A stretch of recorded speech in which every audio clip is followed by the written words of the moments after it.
بسم اللہ الرحمن الرحیم۔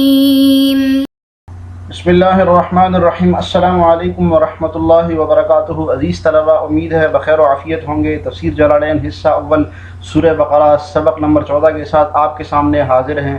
آج کا سبق ہم انشاءاللہ وعلم آدم الاسماء سے ان کنتم تکتمون تک پڑھیں گے۔ تو آئیے بلا تاخیر سبق شروع کرتے ہیں۔ جی عزیز طلبہ، ترجمہ دیکھتے ہیں۔ پہلے آیت کا ترجمہ دیکھیں، یہاں تک ہم نے پڑھ لیا تھا۔ وَعَلَّمَ آدَمَ الْأَسْمَاءَ كُلَّهَا ثُمَّ عَرَضَهُمْ عَلَى الْمَلَائِكَةِ فَقَالَ أَنبِئُونِي بِأَسْمَاءِ هَؤُلَاءِ إِن كُنتُمْ صَادِقِينَ۔ جی ترجمہ دیکھیے۔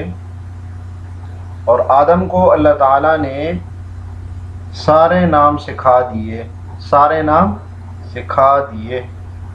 ثم عرضهم على الملائکۃ، پھر ان کو فرشتوں کے سامنے پیش کیا۔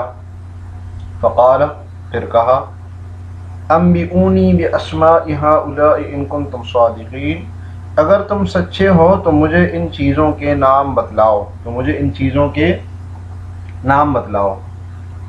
جی اس طرح پچھلے سبق میں ہم نے آپ سے کہا تھا کہ اس آیت کا شان نزول بیان کیا تھا صاحب جلالین نے، کہ فرشتوں نے کہا کہ ہم تو زیادہ علم رکھتے ہیں، ہم نے تو زیادہ چیزیں دیکھی ہے۔ تو پھر اس پر اللہ تعالیٰ نے یہ ارشاد فرمایا کہ اللہ تعالیٰ نے آدم علیہ السلام کو تمام چیزوں کے نام سکھائے۔ تفسیر دیکھیے، ای اسماء المسمیات، اسماء المسمیات یعنی تمام مسمى چیزوں کے نام سکھا دیے۔ مسمیات کے جو نام تھے، مسمیات یعنی ان چیزوں کے نام رکھے گئے، جو چیزیں تھیں ان کے نام سکھا دیے۔ تو ایک تو صاحب جلالین اس طرف اشارہ کر رہے ہیں کہ یہ الف لام جو عوض کا ہے، یہ جو الف لام ہے اس کا مضاف محذوف ہے، اس کا مضاف الیہ محذوف ہے، ٹھیک ہے۔ ای اسماء المسمیات یعنی چیزوں کے نام، تمام چیزوں کے نام، جتنی چیزیں ہیں، جتنی بھی چیزیں ہیں، تمام چیزوں کے نام، چاہے وہ اعراض ہے، چاہے وہ جواہر ہے، نظر آتے ہیں نظر نہیں آتے ہیں، معنوی چیزیں ہیں یا ظاہری چیزیں ہیں، جتنی بھی چیزیں ہیں اللہ تعالیٰ نے تمام چیزوں کے، تمام مسمیات کے نام سکھا دیے۔ یہاں پر ایک نقطے کی بات عزیز طلبہ یاد رکھیں کہ فرشتوں کو اللہ تعالیٰ نے مسمیات دکھائے تو تھے، یعنی جتنی چیزیں تھیں وہ فرشتوں نے فرشتوں کو اللہ تعالیٰ نے دکھائی تو تھی، مطلع تو کیا تھا کہ یہ چیزیں ہیں، لیکن ان کے اسماء نہیں تھے پتہ فرشتوں کو ان کے اسماء نہیں آتے تھے۔ تو اللہ تعالیٰ نے حضرت آدم علیہ السلام کو ان کے اسماء سکھا دیے، مسمیات، وہ جتنی بھی چیزیں تھیں جن کو فرشتے جانتے تھے۔ تو یہ جاننے میں کہ وہ چیزیں تھیں مسمیات، اس میں تو آدم علیہ السلام ان کے ساتھ مشترک ہو گئے فرشتوں کے ساتھ، لیکن اس کے اسماء میں پھر آدم علیہ السلام کو فرشتوں پر برتری ہو گیا کہ ایک حاصل ہو گئی، تو ساری چیزوں کے نام سکھا دیے۔ کلھا، تمام کی تمام چیزیں، حتی القصع والقصیع، یہاں تک کہ پیالہ، چھوٹا پیالہ اور بڑا پیالہ، اس کے نام بھی، والفسوہ والفسیع، اور چھوٹی ریح جو خارج ہوتی ہے اور بڑی ریح جو آواز کے ساتھ خارج ہوتی ہے۔ فسوہ ریح کو کہتے ہیں جو خارج ہوتی ہے، اور فسیع الریح بالصوت، آواز کے ساتھ جو ریح خارج ہوتی ہے اس کو فسیع کہتے ہیں۔ تو چھوٹی سی چھوٹی چیز اور بڑی سی بڑی چیز جو تھی اس کے یعنی اچھی بری سب جتنی بھی چیزیں تھیں سب کے نام سکھا دیے۔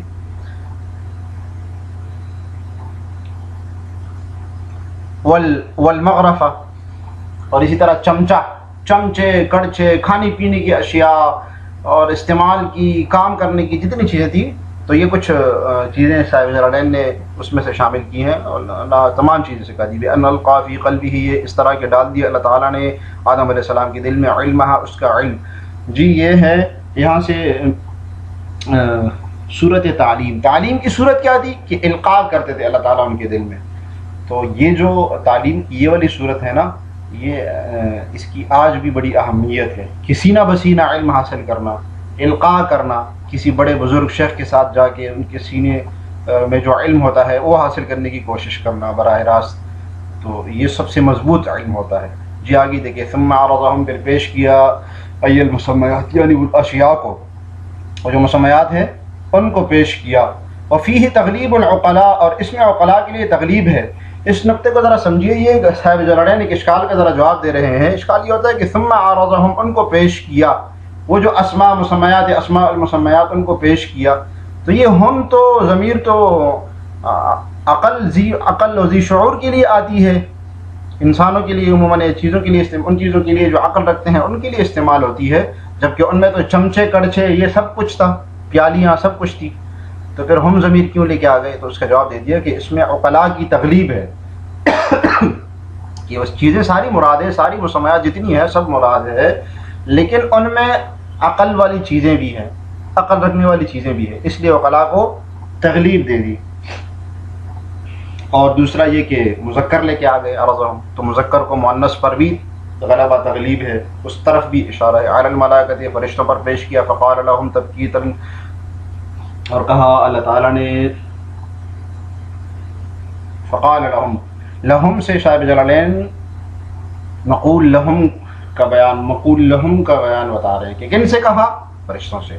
فقال لهم، فرشتوں سے کہا، تبکیتاً، ان کی تبکیت کے لیے، توبیخ کے لیے، ان کو چپ کرانے کے لیے. انبئونی، اخبرونی، انبئونی کا معنی بتائے کہ بتاؤ تم مجھے، خبر دو تم مجھے، باسماء هؤلاء المسمیات، ان چیزوں کے نام. جی مشار الیہ کا بیان ہے، مشار الیہ کا بیان ہے کہ ان چیزوں کے نام بتاؤ. ان کنتم صادقین، اگر تم سچے ہو. فی انی لا اخلق اعلم منکم، جی محل تصدیق کس چیز میں؟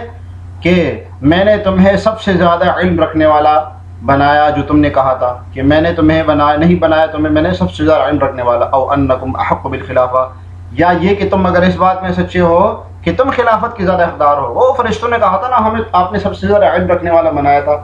تو اللہ تعالیٰ نے کہا اگر تم اپنی اس بات میں سچے ہو تو پھر ان چیزوں کے نام بتاؤ بھلا ذرا، اگر تم سب سے زیادہ علم رکھنے والے ہو. یا یہ کہ وہ تم نے کہا تھا کہ نحن احق بالخلافہ، انکم احق بالخلافہ، اور اگر تم اس بات میں سچے ہو کہ نحن احق بالخلافہ تو پھر بتاؤ ان چیزوں کے نام، ان چیزوں کے نام تو بتاؤ ذرا.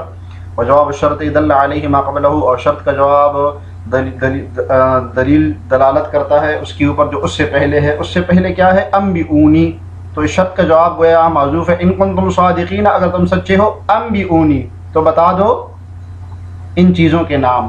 ٹھیک ہے، تو یہ اس صورت میں شرط کا جواب محذوف نکالیں گے جن حضرات کے ہاں شرط کا جواب یعنی جزا کو ماقبل، جزا ماقبل لا لانا جائز ہے، جائز نہیں ہے. لیکن سیبوے کے ہاں چونکہ جزا پہلے آ سکتی ہے اس لیے ان کنتم صادقین شرط ہو گئی اور اس کی جزا ماقبل انبئونی ہے. انبئونی باسماء هؤلاء، یہ اس کی جزا ہے، اور ان کنتم صادقین یہ شرط ہے. تو اسی طرح اسی لیے صاحب جلال بتا رہے ہیں کہ بھائی جواب الشرط جو ہے نا یہ ماقبل والا بن رہا ہے، دل علیہ ما قبلہ، جو ماقبل والی ذات ہے. قالوا، فرشتوں نے کہا، سبحانک لا علم لنا الا ما علمتنا انک انت العلیم الحکیم. جی فرشتوں نے وہ بول اٹھے کہ آپ ہی ذات پاک ہے، سبحانک، آپ ہی ذات پاک ہے، جو کچھ علم آپ نے ہمیں دیا اس کے سوا ہم کچھ نہیں جانتے. لا علم لنا، جو کچھ علم آپ نے ہمیں دیا، الا ما علمتنا، اس کے سوا ہم کچھ نہیں جانتے. انک انت العلیم الحکیم، حقیقت میں علم و حکمت کے عالم تو صرف آپ ہی ہیں. ٹھیک ہے، دیکھیے تفسیر دیکھیے. قالوا سبحانک تنزیہا لہم، تنزیہا لک عن الاعتراض علیک. جی سبحانہ کا معنی بتا رہے ہیں، سبحانہ کا معنی بتا رہے ہیں کہ آپ کے لیے پاکی ہے عن الاعتراض علیک، اس اعتراض سے جو آپ پر کیا تھا، یعنی ہم نے آپ پر جو اعتراض کیا تھا اس سے آپ پاکی بیان کرتے ہیں ہم آپ کی. آپ تو ہر اعتراض سے پاک ہے، آپ پر کوئی اعتراض نہیں ہو سکتا. وہ اعتراض تو صرف مشورتاً ہم نے جواب حاصل کرنے کے لیے کیا تھا. تو پاک ہے آپ ہر طرح کے اعتراض سے. لا علم لنا الا ما علمتنا ایاہ، الا ما علمتنا، جو سکھایا آپ نے ہمیں اس کو، اس علم کو. تو ایاہ کہہ کے مفعول ثانی کی طرف اشارہ ہے کہ یہ مفعول ثانی بن رہا ہے علمہ کا. علمہ ہمیشہ دو مفعولوں کو چاہتا ہے. ٹھیک ہے، علمتا یہ فعل ہے، نا اس کا مفعول اول ہے، اور ایاہ مفعول ثانی ہے. انک انت تاکید للکاف، یہ انک میں جو کاف ضمیر ہے اس کی تاکید ہے، اور العلیم الحکیم یہ دونوں اس کی خبر ہے انک کی. ٹھیک ہے، تو یہ تاکید کے لیے آیا ہوا ہے، تاکید للکافی، یہ کاف ضمیر کے خطاب کی تاکید ہے کہ آپ ہی علم رکھنے والے ہیں، آپ ہی حکمت رکھنے والے ہیں۔ الذی لا یخرج شیء عن علمہ وحکمتہ، یعنی ایسے علم رکھنے والے، ایسے حکمت رکھنے والے کہ اس سے کوئی بھی چیز اس کے علم سے نکلی ہوئی نہیں ہے اور کوئی بھی چیز اس کی حکمت سے خالی نہیں ہے۔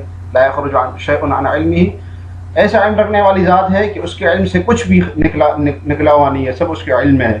اور ایسی حکمت والی ذات ہے کہ کوئی بھی کام اس کی حکمت سے، اللہ تعالیٰ کی حکمت سے کوئی بھی کام خالی نہیں ہے۔ قال تعالی، اللہ تعالیٰ نے ارشاد فرمایا، یا آدم، اے آدم، انبئہم ای الملائکۃ باسمائہم، فرشتوں کو ان کے نام بتا دو، ای المسمیات، ان چیزوں کے نام فرشتوں کو بتا دو۔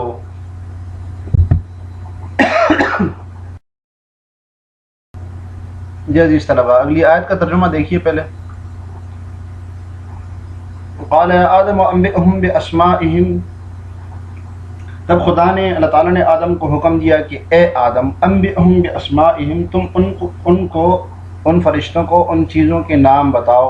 فلما انبأہم باسمائہم، جب انہوں نے ان کو ان چیزوں کے نام بتائے، فلما انبأہم باسمائہم، جب انہوں نے، آدم علیہ السلام نے ان فرشتوں کو ان چیزوں کے نام بتائے، قال الم اقل لکم، تو اللہ تعالیٰ نے فرمایا، کیوں میں نے تم سے نہیں کہا تھا، انی اعلم غیب السماوات والارض، کہ میں آسمان اور زمین کی سب پوشیدہ باتیں جانتا ہوں، وَأَعْلَمُ مَا تُبْدُونَ، اور جو تم ظاہر کرتے ہو، وَمَا كُنْتُمْ تَكْتُمُونَ، اور جو پوشیدہ کرتے ہو، سب مجھے معلوم ہے، سب مجھے معلوم ہے۔ یہ آیت کا ترجمہ ہو گیا۔ عزیز طلبہ، تفسیر دیکھیے، یا آدم انبئہم باسمائہم، انبئہم ای الملائکہ، جی بیان ضمیری مرجع، ضمیر کہ انبئہم میں ہم ضمیر سے کون مراد ہے؟ فرشتے، باسمائہم، ان چیزوں کے اسماء، کن چیزوں کا؟ ای المسمیات، وہ ساری کی ساری چیزیں جو اللہ تعالیٰ نے حضرت آدم علیہ السلام کو سکھا دیتی، بتا دیتی، مثالیں آپ نے دیکھ لی تھی۔ فسمى كل شيء باسمه وذكر حکمتہ التي خلق لها، تو آدم علیہ السلام نے ہر چیز کو اس کے نام کے ساتھ بتایا اور اس کی حکمت، جس چیز کے لیے اس کو پیدا کیا گیا تھا وہ حکمت بھی بتا دی۔ جی طلبہ، آدم علیہ السلام نے نہ صرف اس چیز کا نام بتایا جو اللہ تعالیٰ نے پوچھا فرشتوں کے سامنے، بلکہ آدم علیہ السلام نے اس کی حکمت بھی بتائی کہ اس چیز کو اس فائدے کے لیے پیدا کیا گیا ہے۔ ٹھیک ہے، آگے کیا ہوا؟ فلما انبأہم باسمائہم، جب آدم نے ان چیزوں کے نام بتائے فرشتوں کو، قال تعالی لہم، جی بیان فاعل کہ قال کا فاعل کون ہے؟ اللہ تعالیٰ، لہم مقول لہم، کن سے ارشاد فرما رہے ہیں اللہ تعالیٰ؟ فرشتوں سے۔ موبخاً، کیفیت مقول، کیفیت قول کی کیفیت کیا ہے؟ توبیخ کے لیے، چپ کرانے کے لیے، اسکاتن، ٹھیک ہے، تو توبیخ کے لیے اللہ تعالیٰ نے فرشتوں سے کہا، کیا کہا؟ الم اقل لکم انی اعلم غیب السماوات والارض، کیا میں نے تمہیں نہیں کہا تھا کہ میں آسمان و زمین کی پوشیدہ چیزوں کو جانتا ہوں؟ ما غاب فیہما، اور کیجئے، دیکھیے گا یہاں سے مصنف علیہ رحمہ صاحب جلالین بتا رہے ما غاب فیہما، جو ان دو چیزوں میں پوشیدہ ہے، یہ بتانے کہ یہ جو غیب ہے نا، غیب مصدر، یہ بمعنی فاعل کے ہے، یہ مبنی للفاعل ہے، فاعل کے معنی میں، اور مبنی للفاعل ہے، یعنی جو ان آسمان و زمین میں جو پوشیدہ رہنے والی چیزیں ہیں، جو پوشیدہ ہونے والی جتنی بھی چیزیں ہیں، میں ان سب کو جانتا ہوں۔ وَأَعْلَمُ مَا تُبْدُونَ، اور جس کو تم ظاہر کرتے ہو اس کو بھی میں جانتا ہوں۔ تُظْهِرُونَ مِنْ قَوْلِكُمْ، جو تم نے ظاہر کیا اپنے اس قول کو، أَتَجْعَلُ فِيهِمَا، شروع میں انہوں نے کہا تھا قَالُوا أَتَجْعَلُ فِيهَا مَنْ يُفْسِدُ فِيهَا وَيَسْفِكُ الدِّمَاءَ، تو میں اس قول کو بھی جانتا تھا جو تم نے وہ کہا تھا، وَمَا كُنْتُمْ تَكْتُمُونَ، اور جو تم پوشیدہ کرتے ہو اس کو بھی میں جانتا ہوں۔ تُسِرُّونَ مِنْ قَوْلِكُمْ، جو تم اپنے اقوال، اپنی باتیں فرشتوں چھپاتے ہو، میں اس کو بھی جانتا ہوں۔ وہ کیا تھا؟ کہ لَن يَخْلُقَ رَبُّنَا خَلْقًا أَكْرَمَ عَلَيْهِ مِنَّا وَلَا أَعْلَمَ، کہ اللہ تعالیٰ نے تو ہرگز پیدا نہیں کیا ہم سے زیادہ شرافت والا، ہم سے زیادہ فضیلت والا اور ہم سے زیادہ علم والا، اللہ تعالیٰ نے کوئی بھی پیدا نہیں کیا۔ تو یہ فرشتوں نے اس کا اظہار نہیں کیا تھا، لیکن اللہ تعالیٰ کو اس کا بھی علم ہو گیا تھا۔ جی عزیز طلبہ، آگے انشاءاللہ اگلے سبق میں پڑھیں گے۔ جی عزیز طلبہ، آج کا ہمارا سبق اپنے اختتام کو پہنچا۔ آج کے سبق میں آپ نے ایک بات پڑھی تھی، فیہ تغلیب العقلاء، تو اس کا مطلب آپ بتائیے کہ اس سے کیا مراد ہے، کمنٹس میں اس کو لکھیے گا، اور اس کے علاوہ جو سبق میں آپ کو کچھ سمجھ نہ آیا ہو تو وہ بھی کمنٹس میں لکھ لیجئے گا۔ اللہ تعالیٰ ہمیں جلالین پڑھنے اور اس کو سمجھنے کی توفیق عطا فرمائے۔ السلام علیکم ورحمۃ اللہ وبرکاتہ۔